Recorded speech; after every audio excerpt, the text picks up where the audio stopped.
Hi everyone, welcome back. Thanks for joining us today. We've got a brand new story to share with you. So let's begin. My name is George. When my wife tried to divorce me right after I inherited my late mother's fortune, she thought she was being smart.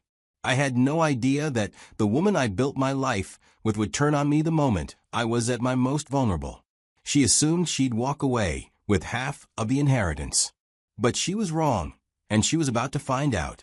I met Michelle 9 years ago. We were in our mid-20s, full of dreams, and trying to figure out adulthood one step at a time. Our connection felt natural. The conversations flowed, the chemistry was there, and we both wanted the same things at the time. The first few years together were filled with those small, beautiful moments. I honestly thought I had found someone who would stand beside me no matter what life threw our way. But not everyone shared my excitement. The first time I introduced Michelle to my mom, I could tell she didn't like her that much. My mother wasn't rude or dismissive. In fact, she was as polite as always. But after Michelle left that day, my mom sat me down and said something I've never forgotten. She said, "I know you're in love, George, but time will decide how well this goes." She looked at me like a mother who'd seen enough of the world to spot things her son couldn't. She wasn't accusing Michelle of anything.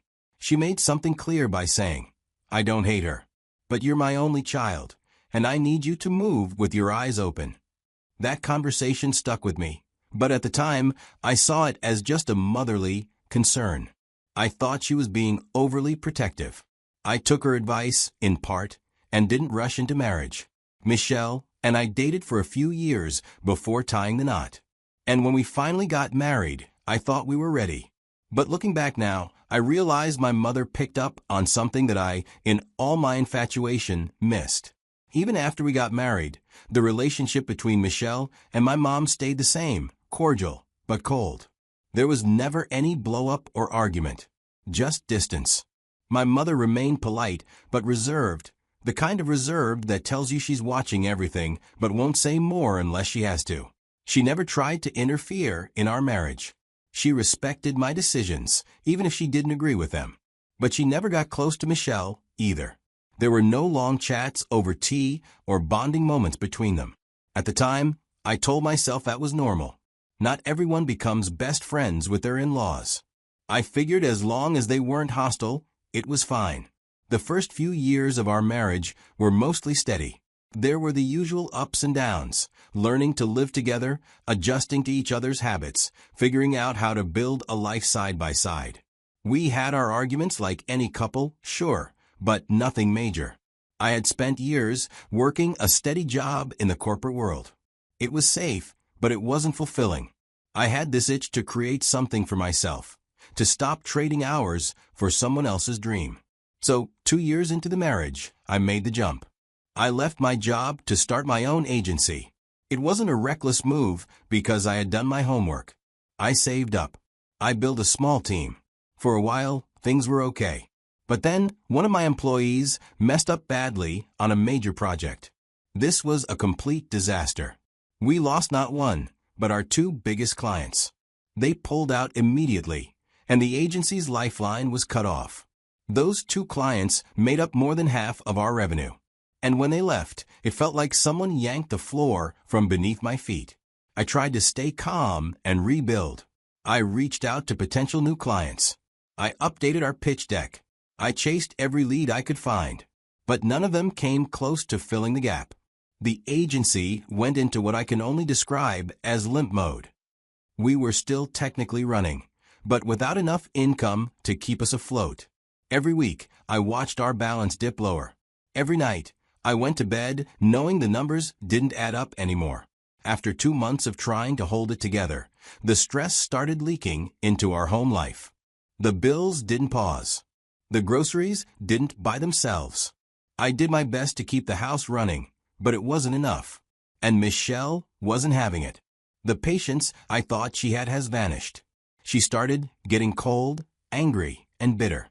I hoped she would step up just a little while I tried to turn things around. I wasn't asking her to carry the weight forever, just for a while. But instead of supporting me, she turned every day into a fight. Even when she did help with money, she made sure I heard about it.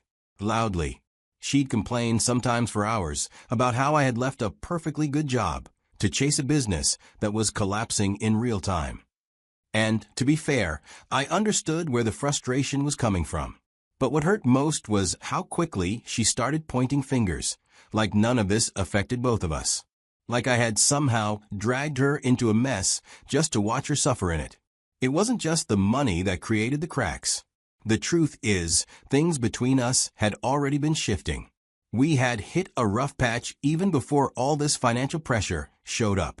But once the money issues came in, those cracks widened into gaps we could barely look across. We stopped communicating. The warmth disappeared. We weren't partners anymore, we were roommates. At some point, I realized I was running out of options. I had been trying to keep the business afloat on my own, scraping through every week and hoping for some sort of miracle. I didn't want to ask anyone for help, especially not my mother. I mean, she'd already done so much for me throughout my life. But pride doesn't pay bills. And watching everything I built slowly fall apart, that kind of pressure changes your perspective real quick. So, one evening, I drove over to my mom's house. I told her everything.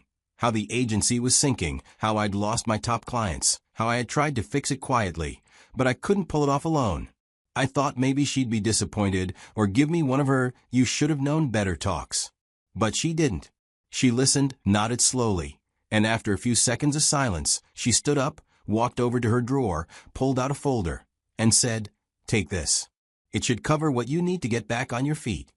She gave me enough to restructure things, to hire temporary consultants, revamp our proposals, and get our systems running again. It wasn't a magic fix, but it gave me breathing room. And in the next few months, things did get a little better. I brought in a few new clients.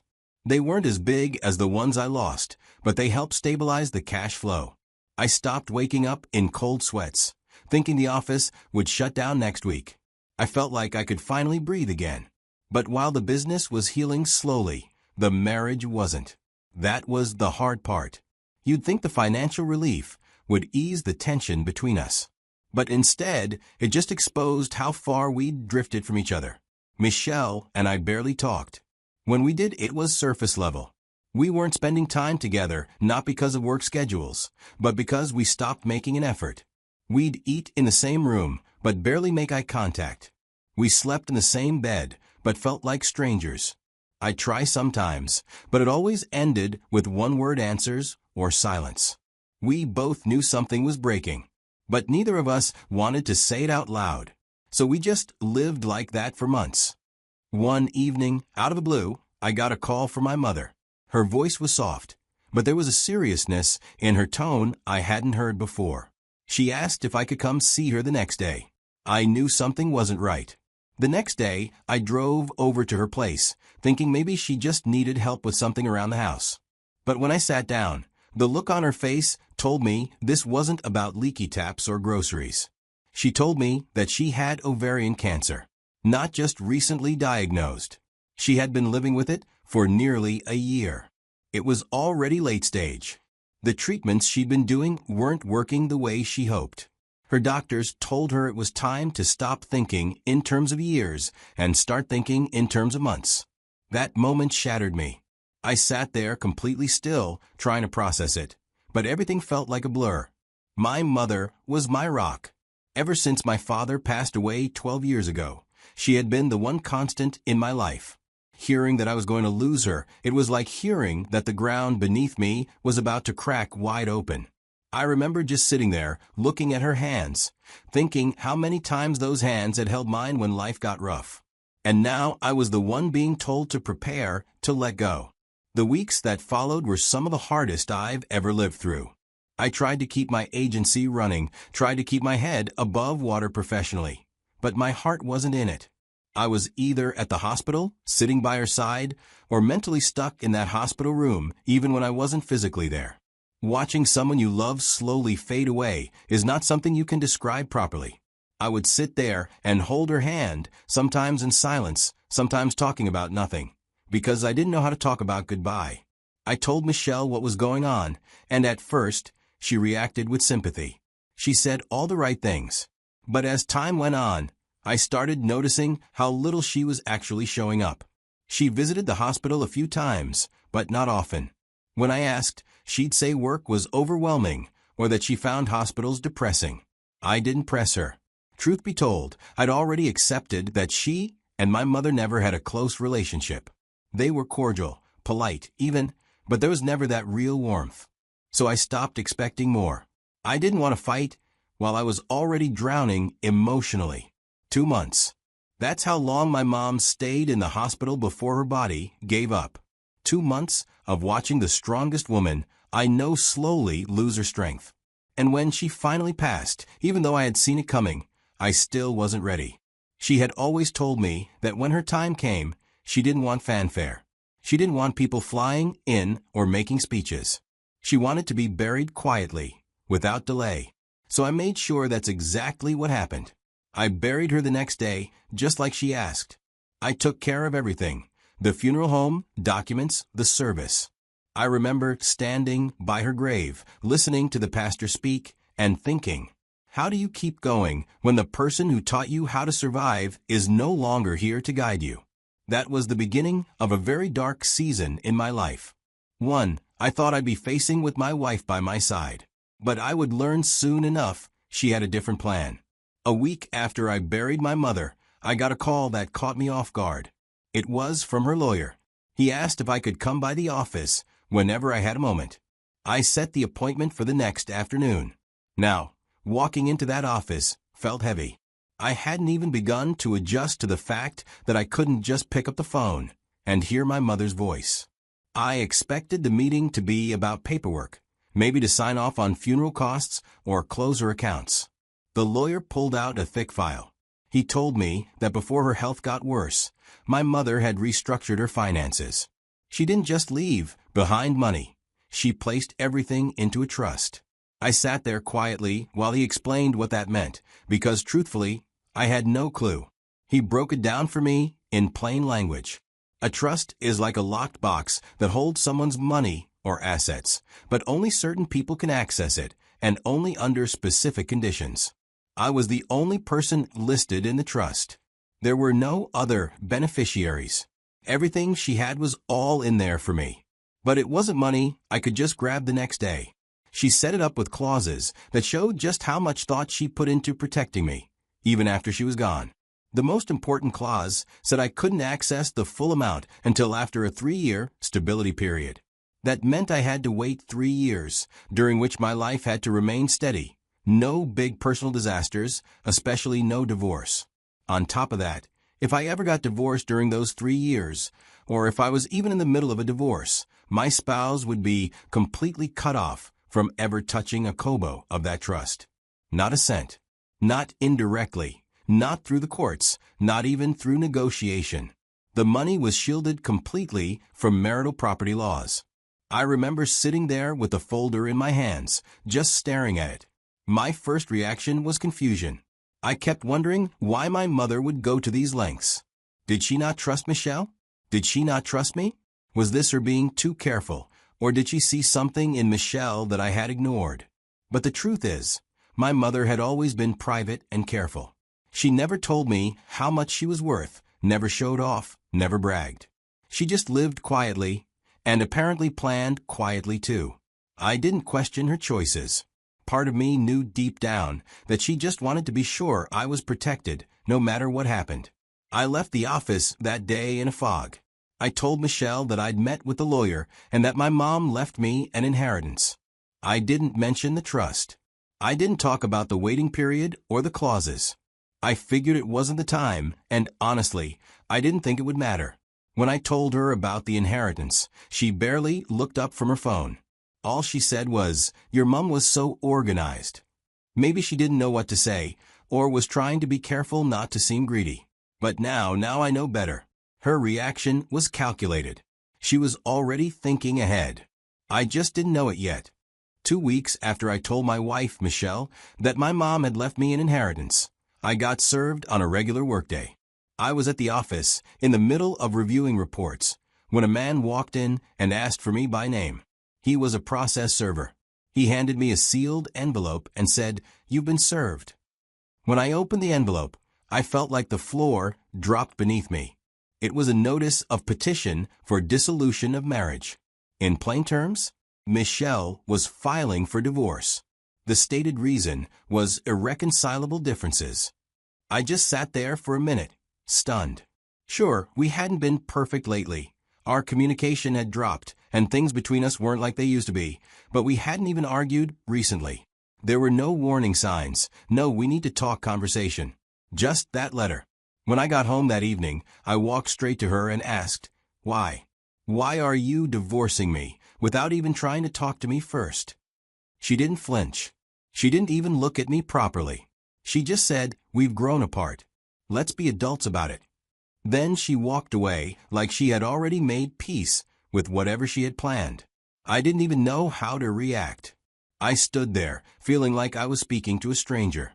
From there, the divorce process started to drag on for months. It was slow, it was draining, and it felt like being stuck in a storm that wouldn't end.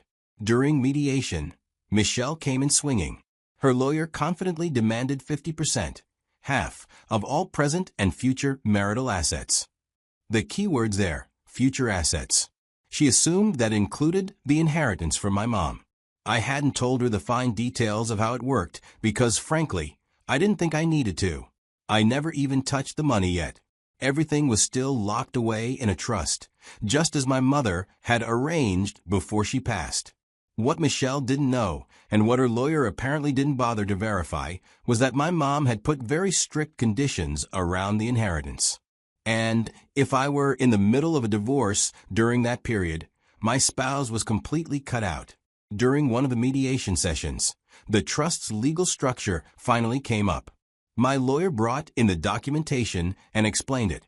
He laid it all out, how the inheritance wasn't part of the marital estate, how it had never been deposited into our shared accounts, and how it was legally protected by those clauses. I'll never forget the look on Michelle's face when it hit her. She looked like someone had pulled the rug right from under her feet. Her lawyer glanced through the document, flipped back and forth, and finally leaned back in his chair and muttered, "We should reconsider our position." You could tell he was stunned, too. He thought they had a solid claim. But they had no leg to stand on. She had made her move way too early, and with the wrong assumptions. Her plan, if you can even call it that, backfired right in her face. In the end, the divorce went through. But without any access to the inheritance, Michelle only got what was available from our actual shared marital assets. And trust me, there wasn't much left by then. The settlement she received didn't even come close to what she thought she was walking away with. In fact, most of it was swallowed by her legal fees. But still, she wasn't happy. After the settlement, she lashed out, called me selfish, said I was evil, said I planned everything with my mom to screw her over. And I'll be honest with you, I didn't hold back. I told her straight. When I first sat with the lawyer and heard all the clauses in the trust, I thought my mom went too far. I really did. But after seeing what you pulled off here, I get it now. She knew exactly what you were capable of. She saw something in you I refused to see, and she protected me from it. That was the last real conversation we had. The divorce was finalized about a year after it all began. She went her way. I went mine. But it didn't end there. Some months after the divorce was finalized, Michelle reached out to me again. It came as a message late one evening. Just a direct confession. She was drowning in debt, and now it was all crashing down on her at once. She said she didn't know who else to turn to. She said she felt stuck. And for a moment, just a moment, I felt that old instinct tug at me. The part of me that once would have moved mountains to help her. But I didn't. I took a deep breath and replied, "I'm sorry you're going through this, Michelle. But I can't save you. I truly wish you well." I just left it at that. Because here's the truth. When someone shows you who they are, especially at your lowest, you believe them. And when they try to cash in on your grief, you don't go back and hand them another chance to do it again. That was the last time we ever spoke. Looking back, I feel grateful for the warning signs, for the heartbreak that opened my eyes, and even for the silence that came after. I won't lie and say it didn't hurt. It did. I lost my mother and my marriage in the same season of life. That kind of pain changes a person. but it also wakes you up. Thanks for listening.